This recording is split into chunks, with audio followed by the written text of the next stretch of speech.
6 septembre 2025, peuple d'Afrique, recevez nos salutations. Le Burkina, en toute souveraineté, prend une loi pour protéger certains couples, une loi sur la famille. Et vous comprenez de quoi nous sommes en train de parler. Mais depuis là, il y a une campagne de désinformation et d'intoxication contre cette loi. Mais les mêmes pays qui font ça, les mêmes ONG qui font ça, sont pourtant les mêmes qui nous parlent des questions de démocratie, de respecter les lois, de respecter les textes de chaque pays. Mais pourquoi quand il s'agit d'un pays africain qui prend un texte en toute souveraineté, si le Burkina a une autre approche par rapport à cette question d'homosexuel ou quoi, mais il ne faut pas blâmer le Burkina. Le Burkina appartient-il à ces ONG ou ça appartient au Burkinabé? Le Burkina de l'Afrique, il reste un pays africain. Ce n'est pas un pays occidental. Ce n'est pas un pays qui a la nationalité d'une ONG. Non. Il s'agit du Burkina Faso, le pays des hommes intègres. Prendre une loi dans un pays en respectant toutes les procédures en vigueur, c'est un acte souverain. Par exemple, ce n'est pas d'ici en Afrique, par exemple nous ici au Mali, ce n'est pas à nous de dire, bon, la jeune française prenait une telle loi, ne prenait pas une telle autre. Ce n'est pas à nous de dire aux Espagnols, prenez cette loi et pas telle autre. Ce n'est même pas à nous ici de dire à certains pays africains de prendre telle loi ou de ne pas prendre. Pourquoi ce comportement paternaliste? Pourquoi penser que le monde les appartient? Pourquoi penser que ce qui leur semble bon, c'est ce qui doit être bon pour tout le monde? Ce qu'ils détestent, tout le monde doit détester. Mais attendez, nous ne sommes pas vos vassaux. Nous ne sommes pas venus au monde pour assister à votre spectacle cynique. Ah oui, votre spectacle politique là, vous créez un outil que vous faites appeler démocratie. Vous-même, vous êtes les premiers à ne jamais respecter les fameuses règles de la démocratie. Quand il y a eu l'opération spéciale de la Russie en Ukraine, vous avez tout de suite interdit certains médias russes.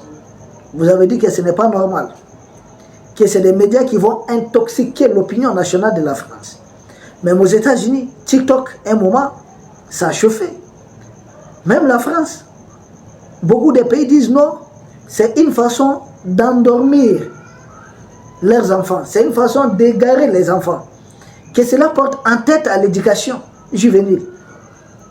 J'avais dit, bon, c'est votre droit là-bas, non? Mais quand c'est fini notre tour, nous avons trouvé que certains médias aussi sont des médias toxiques pour l'émancipation de notre peuple. Les mêmes ont commencé à crier. Ils ont même trouvé des artistes africains qui ont chanté la fameuse liberté d'expression. J'ai dit, cette fameuse liberté d'expression, elle existe dans quel pays?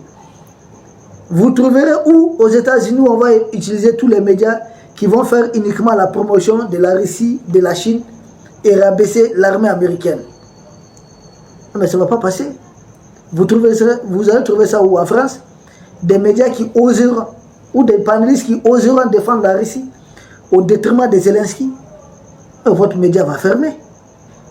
Mais on apprend aux Africains, à des gens comme Tiken Jah Fakoly, qu'il faudrait accepter, il faut prendre pour argent comptable tout ce que le colon impérialiste va dire. Il faut tout simplement répondre par Amen, Amen, Amen. C'est triste. Vous savez, ça me renvoie au texte de William H. Du Bois, qui regrettait le fait que malgré toutes les désinformations contre des Noirs américains à l'époque, quand on les esclavagisait et on prétendait que c'était quoi? Que c'était la civilisation contre la barbarie. Que eux, ils sont des gens civilisés, nous sommes des barbares. Que c'est la science qui lutte contre l'ignorance. Que c'est le crime, la pureté contre le crime. Une façon de salir les Africains. Or, ce sont eux les cruels, les criminels. Ce sont eux les barbares. Je ne connais pas une civilisation qui vient avec des armes pour civiliser un autre peuple. Mais tout peuple est civilisé. Tout peuple a sa façon d'appréhender le monde, de voir les choses. Ce n'est pas un autre peuple qui doit quitter de l'autre côté de la Méditerranée et venir. Et c'est le même comportement qui continue. Sinon, ce sont les Burkinabés qui prennent des lois suivant leur culture, suivant leurs valeurs. Et ce n'est pas propre au Burkina Faso. plus de la moitié des pays africains.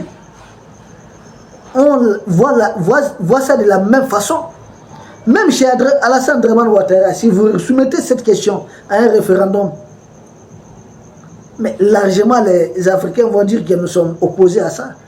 Ça ne colle pas à notre culture. Ça, c'est même un sujet presque tabou chez nous. On ne discute pas des choses comme ça. Mais pourquoi les gens comme Alassane Ouattara font semblant? Parce qu'ils doivent leur fauteuil présidentiel à l'agression militaire de la jeune française. C'est tout. Sinon, même lui-même, il n'est pas d'accord. Il n'est pas d'accord avec cette situation. Mais il faudrait voir derrière ça d'autres velléités. Des velléités même géopolitiques. Une façon de ne jamais manquer une seule occasion pour essayer de faire isoler les Burkinabés sur la scène internationale. Mais c'est peine perdue. Ceux qui disent généralement qu'ils vont faire isoler les gens, les États, sont les plus isolés de ce monde. Il vient d'avoir un très grand sommet en Chine. Macron était-il invité? Trump était là-bas. Slammer était là-bas. Merz était là-bas. Personne d'entre eux n'était là-bas. Qui est isolé dans ce monde? Pourtant, c'est fait un sommet des grands. Les rendez-vous des grands. De sorte que Trump dit qu'ils sont en train de comploter contre le leadership américain. J'ai dit, votre leadership, c'est peut-être du passé. Aujourd'hui, nous sommes dans autre chose. Aujourd'hui, nous sommes dans autre chose. Nous sommes tous des leaders. Il n'y a personne, aucun État n'a été créé. Et ça ne se trouve sur l'acte de naissance d'aucun pays de ce monde, que ce pays est fait pour régner sur l'humanité tout entière. Non. Chaque peuple a ses valeurs, a ses principes. Certains veulent saisir cette question pour essayer de présenter, de caricaturer l'image du Burkina. Mais ça, c'est par rapport à votre opinion qui a peut-être le même comportement. Pour nous autres Africains, ça ne nous dit rien, ça ne nous fait ni chaud ni froid. Ça ne nous dit absolument rien. Parce que nous, nos valeurs culturelles rejettent ça. Il faudrait respecter les valeurs culturelles des autres peuples. Si vous avez pris beaucoup de décisions là-bas, vous dites que ça ne colle pas avec votre culture. Interdire le voile, c'est-à-dire les gens ne sont plus libres de porter le voile, si ou bien voilà, les femmes ne sont plus libres. Votre État en empêche. Demande à toutes les femmes peut-être de s'habiller comme ils veulent. Mais c'est votre pays là-bas. Mais ici, ce n'est pas votre pays. Ici aussi, c'est notre pays. Nous décidons de ce que nous voulons faire ici. Et nous adoptons toutes nos lois en fonction de nos cultures. Nous, dans notre culture, l'homme, la femme forment un couple. C'est ça notre culture. Nous avons tous été élevés comme ça. C'est notre culture, c'est notre façon d'être. C'est notre façon de voir le monde. Si vous avez une autre culture, d'accord, on respecte votre culture. On ne va pas vous imposer les valeurs africaines. Mais ne nous imposez pas aussi les valeurs occidentales.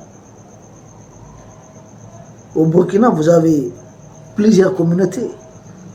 Vous avez les Mossi, vous avez les Peuls, vous avez beaucoup de communautés. Et je ne connais pas une seule communauté au Burkina qui admet ce que vous faites là. Les Burkinabés ne sont pas des Français. Ils ne sont pas des Italiens, ils ne sont pas des Espagnols. Ils sont des Burkinabés. Ils sont des Africains. Simple preuve. Et des jeunes Burkinabés qui veulent rejoindre chez vous, le visa souvent c'est combien? C'est très coûteux. Parce que vous êtes conscient qu'il s'agit des gens qui n'ont rien à voir avec vous. Nous-mêmes, nous appelons les jeunes Africains à ne plus chercher des visas pour se rendre là-bas. Parce que nous faisons tourner leur économie. Nous battons, nous pouvons développer l'Afrique. Nous pouvons rester ici. Ceux qui sont déjà partis, d'accord, pensez au pays. Ceux qui sont au pays, pensez à ne pas gaspiller, jeter par la fenêtre l'investissement de tous nos frères qui sont de l'autre côté. C'est des gens qui travaillent, qui peinent pour avoir ça. Mais il s'agit de notre culture. Histoire de vol, de voler par-ci, par-là. Ça, nous, on n'était pas comme ça.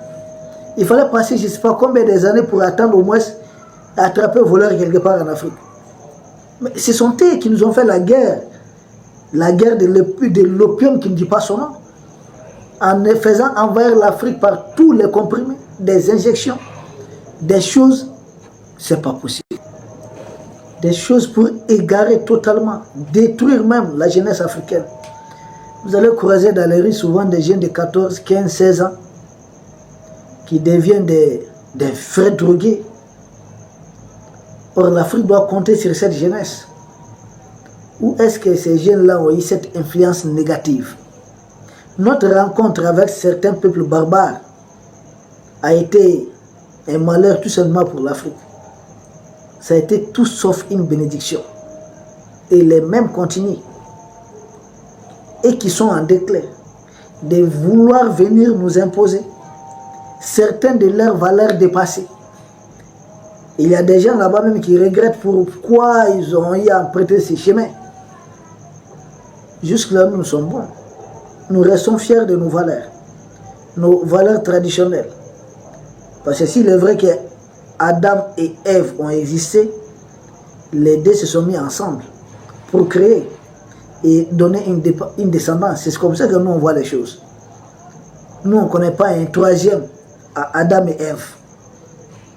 Nous pensons que les humains doivent être de cette coloration, soit Adam, soit Ève. Mais si ça peut soulager certaines ONG, parce que partout, ça fait combien de jours on ne voulait même pas parler de ce sujet.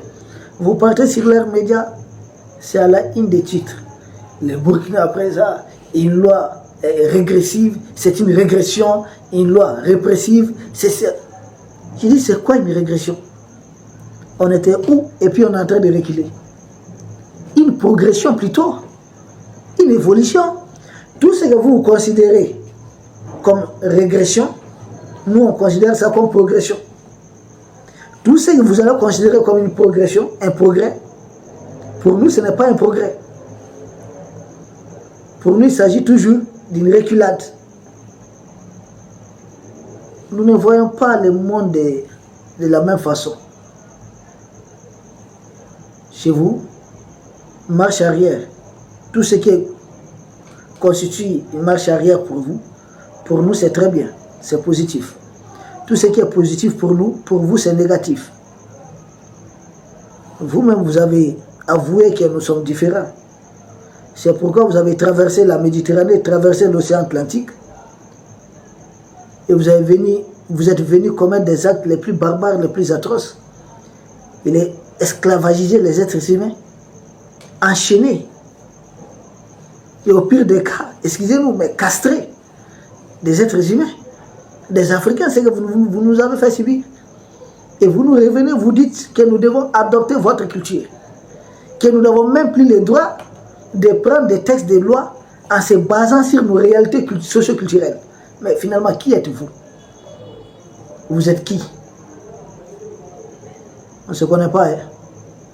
C'est vous qui êtes venus vers nous. Vous avez pris tout ce que vous devez prendre. Main d'œuvre, les ressources humaines. Vous avez pris ça. Quoi encore? Nos ressources matérielles. Vous avez pillé. Oui. Vous avez réellement pillé. Qu'est-ce que vous n'avez pas fait encore? Tout. On a vu de toutes les couleurs. Maintenant, c'est bon, parti. Quand je vois Emmanuel Macron dire, les pays africains qui sont intéressés, on va restituer ces objets d'art. Il a dit, Macron, c'est à nous de dire ce qu'on veut que vous restituez en première position. Restituer notre or. Parce que tout l'or que vous avez là, plus de 50%, c'est l'or volé au royaume de Kénédougou, c'est-à-dire à Sikasso. C'est l'or volé à Almami Samori Touré, de l'Empire Ouassolo. C'est l'or qui vient de chez nous. Et pendant la Deuxième Guerre mondiale, vous êtes venus garder tout cet or-là encore, ici à Caille, dans la première région du Mali. Ce sont des archives. Si vous voulez aller sur Internet, n'importe où, tapez l'or du Mali, l'or de